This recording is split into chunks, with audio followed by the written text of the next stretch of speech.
qué cosas son como puntos clave, digamos, cosas que se preguntan a un papá cuando se quiere y a una mamá cuando se quiere diagnosticar, ¿tendrá trastorno del espectro autista o no? Bueno, cuando el niño ya habla, primero a veces llama la atención que no hablen, vamos a empezar por ahí. A veces como que no había habido ninguna sospecha, pero cuando el niño ya tiene 2 años y no dice ni una sola palabra, sus padres lo llevan al pediatra y el pediatra puede recomendar, vamos a hacer una consulta con neuropediatra para ver qué puede pasar. Y se empieza a sospechar si puede ser que haya un trastorno en el desarrollo que pueda ser autismo. ¿Por qué? Porque cuando el niño tiene 1 año más o menos ya se espera que hable unas 10 palabras. Si llegó este momento de los 2 años, pasó los 2 años y todavía no vemos eso, bueno, tendríamos que empezar a preguntarnos qué pasa. Pero a veces también ocurre que el niño ya habla, pero que lo que habla tiene ciertas características. Por ejemplo, el niño ya habla, pero solo repite comerciales de la televisión, supongamos, ¿no? No conversa, no usa el hablar para conversar con alguien o para pedir algo, pero lo usa para repetir un comercial que vio en la televisión. Bueno, ahí es un uso del lenguaje no esperado. Algo bien frecuente en los niños con trastorno del espectro autista es lo que se llama lenguaje ecolálico. ¿Qué quiere decir lenguaje ecolálico? Quiere decir de que ellos repiten lo que yo le digo. Entonces, si yo le digo, por ejemplo, hola, ¿cómo estás? El niño me dice, hola, ¿cómo estás? ¿Estás bien? Estás bien. O sea, me repite siempre lo que yo le digo. Es eco, justamente. Es como un eco, ecolálico. Repite lo que la persona le diga. ¿Querés agua? Y ellos dicen, ¿querés agua? O sea que no quiere decir que a veces escuchamos mucho por ahí que se dice, bueno, el niño con trastorno del espectro autista no habla. Bueno, no necesariamente. Puede que hable, pero que la manera en que utiliza el lenguaje oral sea una manera poco funcional. Porque si yo al niño le pregunto, ¿querés agua? Y me contesta, ¿querés agua?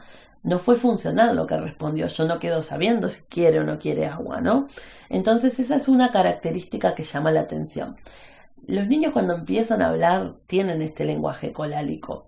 Hacen mucho eso. Cuando son bien pequeñitos, vieron que nosotros le decimos a un niño chiquito, qué lindo, estamos tocando un gatito, por ejemplo, y ellos repiten, qué lindo. O sea que es normal del desarrollo esto, no es que porque haya lenguaje colálico el niño tiene trastorno del espectro autista, pero si el niño solo usa el lenguaje de esa manera, nos tiene que llamar la atención, o si lo hace continuamente y ya pasó, por ejemplo, los 2 años. Ahí yo tengo que comenzar a preguntarme si no habrán otras cosas. ¿Qué más es frecuente de los niños pequeños, vamos a pensar, y que lo mantienen si tienen trastorno del espectro autista? Las autoagresiones. Son niños que, por ejemplo, están en la cunita y se golpea su cabeza. Hay una alta tolerancia al dolor también, se ha visto esto, que los niños con trastorno del espectro autista tienen un umbral de dolor mucho más elevado que otros niños. Entonces lo que otro niño se golpea una vez y llora y le duele, ellos como que no tienen esa misma sensibilidad con el dolor y parece que resisten más. Entonces a veces ocurren autoagresiones, por ejemplo, golpearse la cabeza, puede ser a veces romper cosas que lastiman con las manos, por ejemplo, romper cosas de vidrio y apretarlas en la mano. Hay muchos niños que hacen esas cosas con trastornos del espectro autista, ¿no? Y como que tienen otra tolerancia al dolor, que pareciera que no lo sienten, que no les duele. Otra característica que vamos a encontrar es que hay una resistencia importante a los métodos de educación convencionales. Yo, por ejemplo, me quiero aproximar a un niño para enseñarle algo desde mi rol docente y lo hago conversando, le explico oralmente. Vieron que en educación hacemos mucho eso. Si bien utilizamos recursos, puedo usar una imagen, puedo usar un video, puedo usar materiales para tocar, pero mucho hacemos hablando. En la educación mucho hacemos conversando. Y un niño con trastorno del espectro autista no me va a poder entender lo suficiente si yo hago solamente oralmente las explicaciones. Por eso después vamos a estudiar qué otros recursos tendríamos que emplear, que no sea solo hablarle, porque esto es un método que es convencional, sí, que la mayoría de los niños aprenden de esa forma, pero que le va a costar mucho al niño con trastorno del espectro autista comprender lo que yo le quiero transmitir si solo lo hago oralmente. Hay otra característica también, que pareciera que tienen una falta de sentido de riesgo. Como que las cosas que otros niños aprenden que son riesgosas, como cruzar una calle o caminar por el borde de un pretil de un techo, por ejemplo. Otros niños saben que eso es peligroso y no se puede hacer. Pero a los niños con trastornos del espectro autista les cuesta esto y hay como una falta de sentido de peligro en general. Vieron que los niños cuando son muy pequeños no tienen sentido de peligro, por eso hay que andar cubriendo enchufes y hay que andar cuidando un montón de aspectos.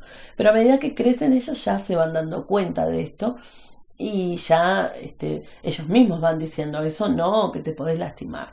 Pero al niño con trastorno del espectro autista como que le cuesta mucho más llegar a comprender el peligro. Es algo que es motivo de preocupación para muchos papás y si en este material lo están viendo papás, reconocerán en sus hijos este tipo de conductas que son bastante usuales. Tenemos también como otras características que pueden aparecer, lo que son risas o llantos que no podemos comprender, parece que no tuvieran un motivo aparente. Estos llantos, por ejemplo, que a veces no comprendemos por qué son, yo diría que es sin motivo aparente porque en general tienen un motivo. Lo que pasa es que para nosotros, en nuestra sensibilidad y en nuestra percepción, a veces no es algo que podemos entender. Hay niños, por ejemplo, que algo tan sencillo como un tubo de luz, que pueda tener un tubo de luz que hay en la habitación que estamos, hace un pequeño sonido, que para mí es imperceptible, yo no me doy ni cuenta, pero para ese niño es un sonido tan fuerte que le molesta que llora por eso. Pero no sabe explicarme, mira, es ese tubo que está allí que me está molestando. Entonces, hay risas y hay llantos que parecerían sin motivo aparente. Hay escaso contacto ocular. O sea, intentan no mirar a la persona a los ojos. Si miran a la cara porque le piden, hay personas que dicen, mírame que te estoy hablando, es como una mirada a través, como que me mira sin mirarme en realidad. ¿Qué pasa? ¿Por qué pasa esto? Ustedes me ven a mí, por ejemplo, hablando y yo estoy moviendo mi boca, pero también muevo las cejas, mis ojos, mi cara, la mano.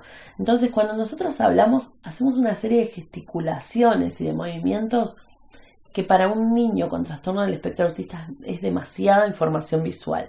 Es demasiado desafío poder atenderme si yo estoy haciendo todos estos movimientos.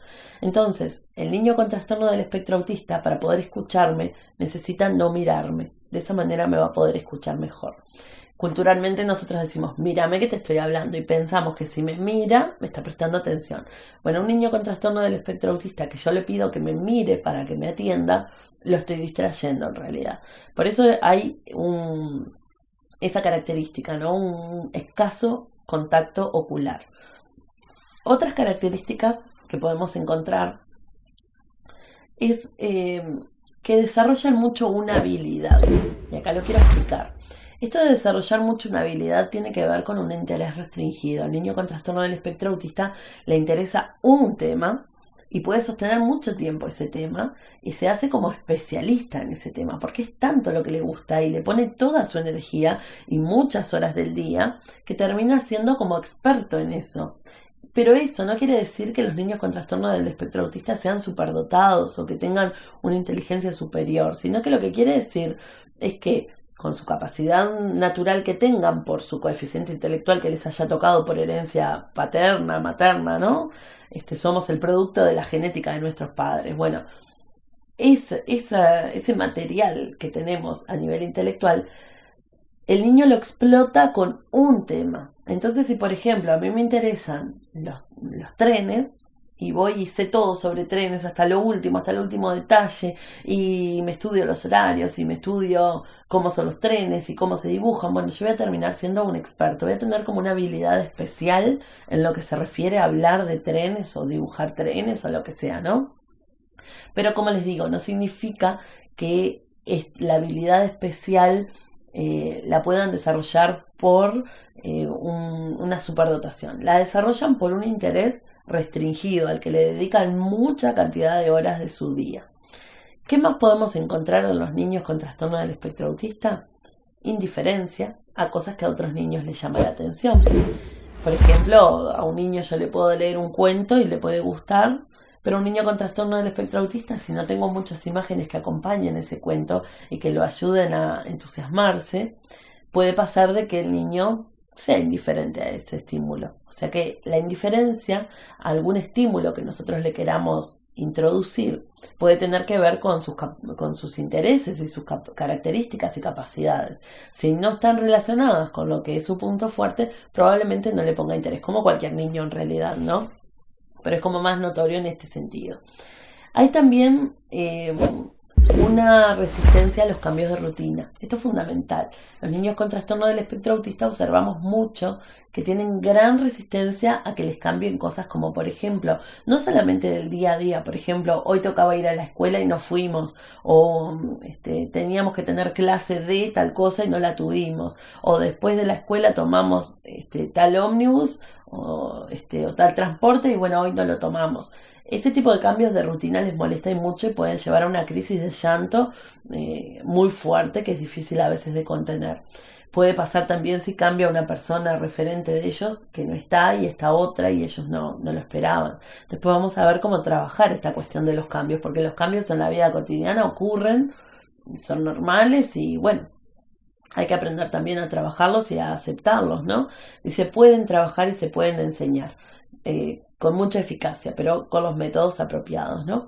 Pero también los cambios a veces que hay resistencia son no solo del día a día, sino que, por ejemplo, termina el invierno y ya comienza la época de calor y no voy a usar más esta campera y este pantalón y me voy a poner una remera y me voy a poner un short y muchas veces no quieren ese cambio. Hay una fuerte resistencia al cambio. Es como bastante frecuente. Pasa con muchos niños que no tienen trastorno del espectro autista que les cuesta el cambio, pero a ellos es como mucho más marcado, es algo como más fuerte, algo que realmente puede generar estas crisis que decíamos, ¿no? Y que la familia tiene que poder afrontar, y por eso vamos a ver las herramientas para poder hacerlo. Y otra característica también que vamos a mencionar es el uso inadecuado de los objetos. ¿Qué quiere decir esto? Bueno, por ejemplo, si yo utilizo un autito de juguete, yo puedo hacer una callecita y agarro mi autito y lo llevo, lo manejo por esa ruta y juego a que anda por allí. Ese sería un uso adecuado del juguete. Ahora, si yo simplemente agarro el autito, lo pongo así con las ruedas para arriba y lo que hago es hacer girar las rueditas y mirar cómo giran las rueditas y nada más, pero nunca lo uso como un autito, ahí yo puedo estar haciendo un uso inadecuado del objeto. Estoy jugando de una manera con el objeto para el que no fue pensado. Entonces eso es bien llamativo. A veces, por ejemplo, los niños con trastorno del espectro autista utilizan juguetes, pero no los utilizan para jugar como fueron pensados, sino que, por ejemplo, algo bien frecuente es alinearlos. Los ponen uno al lado del otro en fila y ese es todo el uso que le dan al objeto. Entonces allí yo me doy cuenta de que hay un uso del objeto que no es el que es el esperado. Para finalizar en este material, quiero comentarles algo bien importante respecto a lo que es la función simbólica, que es algo bien importante a observar cuando nosotros trabajamos con niños del trastorno del espectro autista. Y vamos a explicar un poquito lo que es. Cuando nosotros trabajamos con niños pequeños, nos vamos dando cuenta de que ellos hay un momento que es como que su cerebro hiciera un clic y descubren que puedo jugar a hacer de cuenta. Entonces puedo agarrar cualquier cosa y ponérmela en el oído y decir hola y hacer de cuenta que es un teléfono. Eso es hacer un juego simbólico donde yo hago de cuenta que estoy haciendo tal cosa. Eso quiere decir que el niño, antes de hacer este juego, observó esta situación de hablar por teléfono, por ejemplo, miró qué es lo que hace la gente cuando está haciendo eso y cuando ese estímulo no está frente a él, cuando no hay nadie hablando por teléfono frente a él, igual está en su recuerdo, lo tiene guardado allí y puede reproducirlo como si lo estuviera haciendo, ¿no? Entonces, por ejemplo, puede hacer de cuenta que cocina, ¿no? Entonces, aunque no tenga ningún recipiente, es como que tiene algo acá y bate, aunque no tenga nada. Entonces eso es hacer juego simbólico. O se pinta y se arregla como si fuera mamá y juega que es mamá, o juega que es papá, o hace como que fuera un caballito. Todos esos juegos son juegos simbólicos, tienen que ver con la función simbólica, que es esto, que aunque yo no tengo la acción adelante mío y no tengo el objeto adelante mío en mi cabecita, yo ya construí cómo son esas acciones y las puedo reproducir. Entonces puedo copiar eso para jugar. Y los niños hacen eso todo el tiempo cuando juegan. Cuando se invitan a jugar, dicen, bueno, vamos a jugar a que yo era un dinosaurio y que te persigo y que vos sos un cazador, no sé, ¿no? Entonces ellos ya tienen en su cabeza cómo se mueve un dinosaurio, qué hace, y representan roles. Los niños todo el tiempo cuando juegan están representando roles. Y eso se llama función simbólica. En los niños con trastorno del espectro autista no vemos la función simbólica.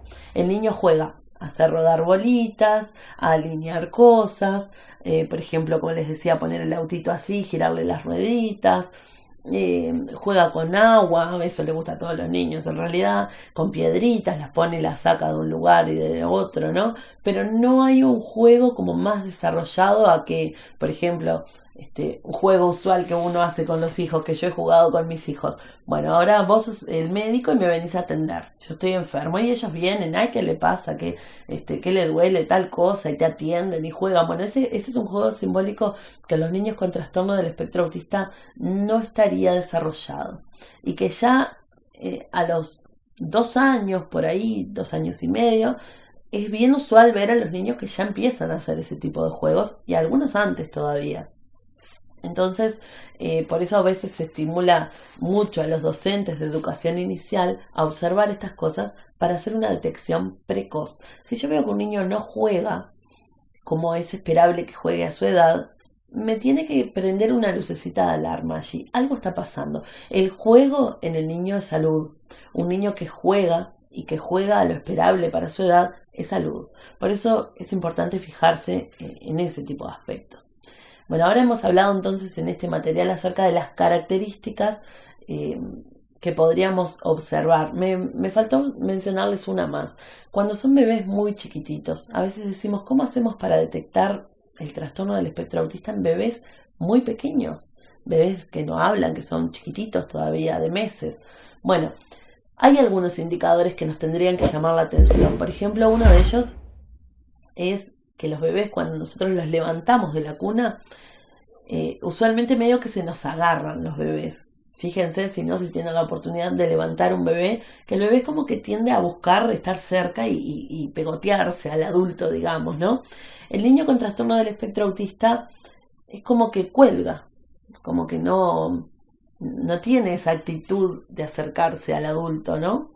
Por otra parte, vieron que los bebés son bastante demandantes, unos más, otros menos, pero están allí en su cunita y llaman, lloran, piden la presencia del adulto, buscan el rostro del adulto. Está demostrado que nosotros ya en las primeras semanas de vida, 2 semanas, 3 semanas, buscamos los ojos y la boca de una persona adulta. Esto ocurre porque nosotros sabemos intuitivamente, por naturaleza humana, que no podemos vivir sin un individuo adulto que nos críe. No somos como otros animales que nacen y ya pueden salir por las suyas y hacer su vida. Necesitamos el cuidado de alguien adulto de nuestra especie. Entonces hay una cuestión de que el bebé busca el rostro humano. Después le gustará el rostro dibujado incluso, pero en principio busca la boca y los ojos, tiene un fuerte interés por eso. El niño con trastorno del espectro autista no tiene como ese interés, esa búsqueda del rostro humano, y cuando hacemos eso, como por ejemplo levantarlo de la cunita, no necesariamente se va a agarrar de nosotros, puede que esté como apático, digamos, como que cuelga, ¿no?